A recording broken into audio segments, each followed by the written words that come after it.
Becca, this story jumped out to you in The Guardian, I believe. Yeah, I mean, we've talked so much about kind of the politics and the sort of like the military angle of what's happening in Iran, but The Guardian have been able to make contact with people, with sort of civilians in Tehran. There's obviously an internet blackout, which means kind of getting information and kind of accounts out of Tehran is incredibly difficult, but they've been using kind of encrypted chats on Telegram and just these absolutely kind of astounding accounts from people who are just absolutely terrified and talking about the fact that they have no information, they don't really understand what's going on, but they are aware that they're being kind of bombarded.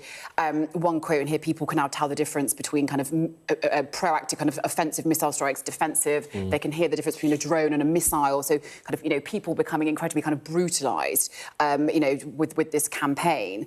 You know, we know that there have been sort of at least 1,200 casualties in Iran, according to the Iranian Red Crescent Society. You would assume that number's only going to climb. And just to remember that sort of civilian impact this war is having, as much as, you know, what it's doing to sort of supply chains and oil prices. You know, there are people who are terrified and don't really know what's going on. Just something to sort of remember when we're talking about this stuff. And given that journalists can't get into the country, these are really important stories that we're hearing. Yeah, we spoke to one British-Iranian documentary maker yesterday who said he was able to get hold of some of his younger friends and family because a lot of them are tech-savvy, have VPNs and are more likely to be able to access the internet. But older members of the family are more cut off from the world. No, absolutely. And there's a really key quote here. It talks about somebody saying, we are trapped between the regime that is killing us with machine guns and a foreign power that has probably decided we are collateral damage. And so you forget that these are, you know, it was only just a few weeks ago there was the uprising, which was brutally put down by the regime, and now they're being bombed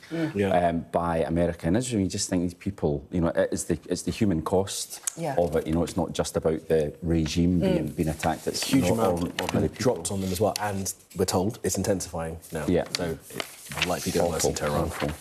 Kevin, take us on to the Sun, because they are having a bit of fun at the Prime Minister's expense. Hilarious picture of him, by the way. Not for the first time. It's not a flattering picture of him they've chosen there, is it? But they've put a TikTok video out down the street. Yeah, I mean, so Number 10 are now very keen to sort of get Keir Starmer on social media. I wouldn't say he's the most TikTok-friendly person, but anyway, so they put out a TikTok video yesterday, soundtracked by Money for Nothing by Dire Straits. I mean, even choosing a band called Dire Straits, it's not a great signal. That's the headline. First mistake. The headline writes itself. You know, the PM and Dire Straits. I mean, you don't have to really think too hard to come up with that one. And also, it's Money for Nothing, and people are saying this is a bit like HMS Dragon, which we are supposed to be sending to Cyprus. We're spending all this money on it, and it's still sitting in Portsmouth Dock because we can't. It's not kitted out yet. Yeah. So yeah, maybe not the most advisable. But the suggestion that he's sort of mimicking Trump, who's been putting out these very slick and kind of like film trailers these about really the war, cinematic adverts, cutting in footage from video games, really glorifying. And I think he uses slightly more popular music. I hadn't heard of Dire Straits prior to this morning, but artists always complain. Sorry, too young, apparently. That's no excuse. But then all the artists always complain about being used in Trump's videos.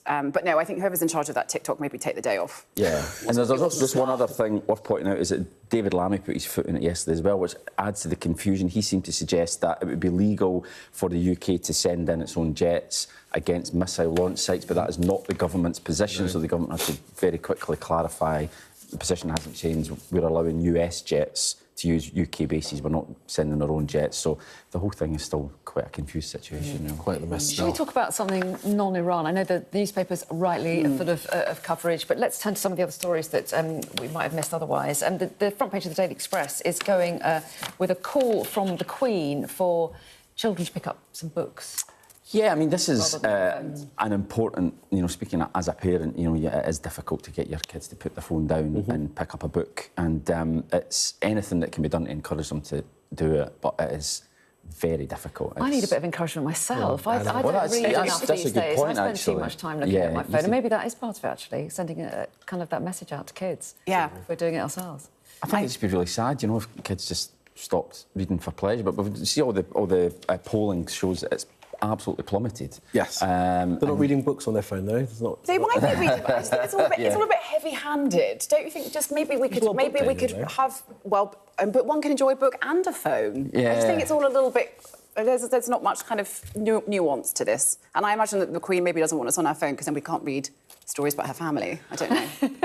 We haven't got to the royal stories yet, have we? There is another royal story There as well, is. isn't there? Have we only got 40 seconds Which though? one should we do real quick then?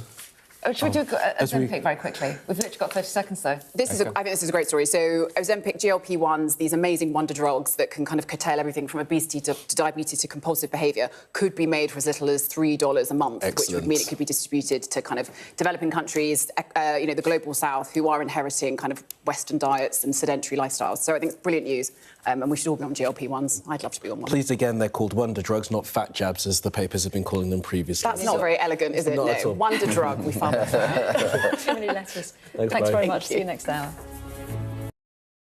The best thing about being a Sky News journalist?